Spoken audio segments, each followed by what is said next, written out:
Hi നമസ്കാരം. Market പൾസിലെ മറ്റൊരു pre market റിപ്പോർട്ടിലേക്ക് എല്ലാവർക്കും സ്വാഗതം. അപ്പോൾ ഇന്ന് സംഭവിക്കുന്നത് കഴിഞ്ഞാൽ മാർക്കറ്റിൽ ഒരു എക്സ്പയറി കഴിഞ്ഞു. അപ്പോൾ അടുത്ത എക്സ്പയറി എന്ന് പറയുമ്പോൾ പ്രൈസസിൽ കുറച്ച് ഹയർ പ്രൈസിലേക്ക് വന്നിരിക്കും. നമ്മൾ ഇന്ന് ഓപ്പൺ ചെയ്യുന്ന ചെറിയൊരു പോസിറ്റീവ് ഒരു ഏരിയയിൽ തന്നെയാണ്. അതുപോലെ അതിനെ ബാക്ക് ചെയ്യുന്ന മറ്റ് ഡേറ്റാസ് എന്ന് പറയുന്നത് IT സെക്ടേഴ്സ്, US ADR എന്ന് പറയുന്ന സംഭവങ്ങൾ അത്യാവശ്യം നല്ല പോസിറ്റീവിലാണ് നിൽക്കുന്നത്. US അവോയ്ഡ് ചെയ്തുകൊണ്ട് ആദ്യമായിട്ട് ഒരു ചർച്ചകൾ സ്റ്റാർട്ട് ചെയ്തിട്ടുണ്ട്. അതായത് മിഡിൽ ഈസ്റ്റിലുള്ള കൺട്രീസിന് മനസ്സിലായി US സംസാരിച്ചിട്ട് നിന്നിട്ട് പ്രത്യേകിച്ച് നമുക്ക് ഡേറ്റാസ് ഒന്നും നമ്മൾ ബെറ്റർ ആവാൻ പോകുന്നില്ല. സോ അവർ തന്നെ മുൻകൈ എടുക്കുന്നുണ്ട്. അറേബ്യൻ കൺട്രീസിനുള്ളിൽ തന്നെ അവരുടെ ഉള്ളിൽ തന്നെ അവർ ചർച്ചകൾ സ്റ്റാർട്ട് ചെയ്തിട്ടുണ്ട്. ഇറാനെ അന്വയിപ്പിക്കാനും ഇറാനുമായിട്ടുള്ള ഒരു ഡീല് കൊണ്ടുവന്നിട്ട് ഈ യുദ്ധം നിർത്താനുള്ള എന്തെങ്കിലും ഒരു പോസിബിലിറ്റി ഉണ്ടോ എന്നുള്ളത് അവർ ചെക്ക് ചെയ്യുന്നുണ്ട്. സോ അതിൻ്റെ പോസിബിലിറ്റി ആയിട്ട് ക്രൂഡ് ഓയിലിൻ്റെ പ്രൈസ് താഴെ വന്നു 85 വന്നിരുന്നു. ഇപ്പോൾ 88 നിൽക്കുന്നത്. ബിക്കോസ് അത് ഇറാൻ ഡിനേ ചെയ്തു, പക്ഷെ അവർ പ്രഷർ ചെയ്യാൻ താല്പര്യപ്പെടുന്നുണ്ട്.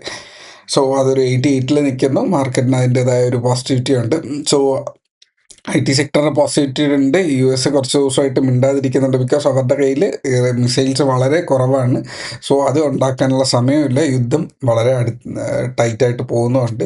സോ ഇറാൻ ഇപ്പോൾ അമേരിക്കയ്ക്ക് കുറച്ച് നേരം മിണ്ടാതിരിക്കുക എന്നുള്ളൊരു ഓപ്ഷൻ മാത്രമേ ഉള്ളൂ. അപ്പോൾ ആ ഒരു ഓപ്ഷൻ അവർ ചൂസ് ചെയ്തിട്ടുണ്ട്. സോ അത് നമ്മുടെ മാർക്കറ്റിന് കുറച്ച് സമയം കിട്ടുന്നുണ്ട് എന്നുള്ളത് മാത്രം ഉള്ളൂ. ഓക്കെ, അപ്പോൾ ഇതാണ് അവിടെ നടക്കുന്ന ഡേറ്റാസ് എന്ന് പറയുന്നത്. മാർക്കറ്റ് ചാർട്ട് നോക്കിക്കഴിഞ്ഞാൽ ഇത് നമ്മുടെ ഒരു പണ്ടത്തെ ഒരു ട്രെൻഡ് ലൈനാണ് കേട്ടോ. മേളിലേക്ക് പൊയ്ക്കൊണ്ടിരുന്ന ട്രെൻഡ് ലൈൻ ഒരിക്കൽ ബ്രേക്ക് ചെയ്ത് നമ്മൾ താഴേക്ക് പോയി. കഴിഞ്ഞ ഒരു യുദ്ധം വീണ്ടും സ്റ്റാർട്ട് ചെയ്യുന്നു എന്ന് പറഞ്ഞപ്പോൾ മാർക്കറ്റ് താഴെ പോയി, വീണ്ടും തിരിച്ചു വന്നു. ആ ട്രെൻഡ് ലൈനിൻ്റെ തൊട്ടടുത്ത് റെസിസ്റ്റൻസ് എടുത്ത് നിൽക്കുവാണ്. അപ്പോൾ മാർക്കറ്റ് ഇന്ന് ഓപ്പൺ ചെയ്യാൻ സാധ്യത എന്ന് പറയുന്നത് അതിൻ്റെ ടോപ്പർ ഏരിയയിലേക്കാണ്.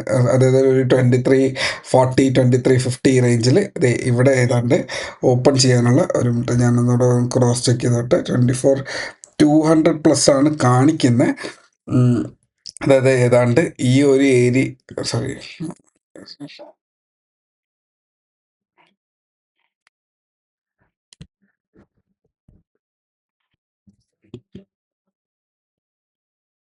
ഓക്കെ, അതായത് ഇപ്പോൾ മാർക്കറ്റ് കാണിക്കുക എന്ന് പറയുന്നത് ഈ ഒരു ഏരിയയ്ക്ക് താഴെയായിട്ട് ഓപ്പൺ ചെയ്യുക എന്നുള്ളതാണ് കാണിക്കുക.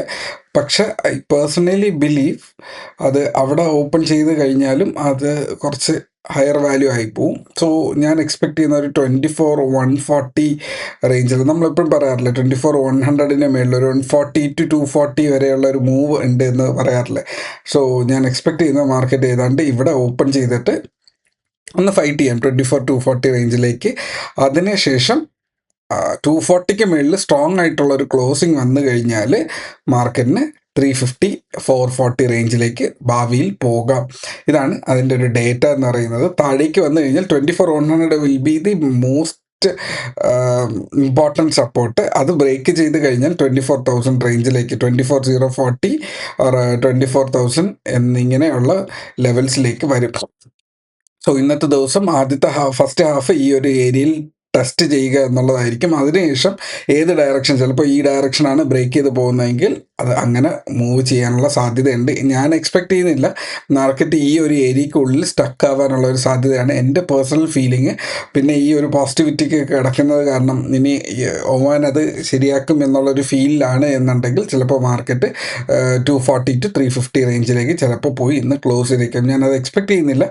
എങ്കിലും ഒരു 24100 to 240 റേഞ്ചിൻ്റെ ഉള്ളിൽ എന്തായാലും ഓപ്പൺ ചെയ്യുന്ന സാഹചര്യത്തിൽ ചിലപ്പോൾ ഒരു സൈഡിലേക്ക്, ഏതെങ്കിലും ഒരു സൈഡിലേക്ക് ചിലപ്പോൾ ഇന്ന് മൂവ് ചെയ്തേക്കാം. മാർക്കറ്റ് ഓപ്പൺ ചെയ്തതിനു ശേഷം മാത്രമേ നമുക്ക് ലിറ്ററലി അത് മനസ്സിലാവാൻ സാധ്യതയുള്ളൂ. സോ മാർക്കറ്റ് മൂവ് ചെയ്യുമ്പോൾ അതിനനുസരിച്ചിട്ട് ബിഹേവ് ചെയ്താൽ മതി.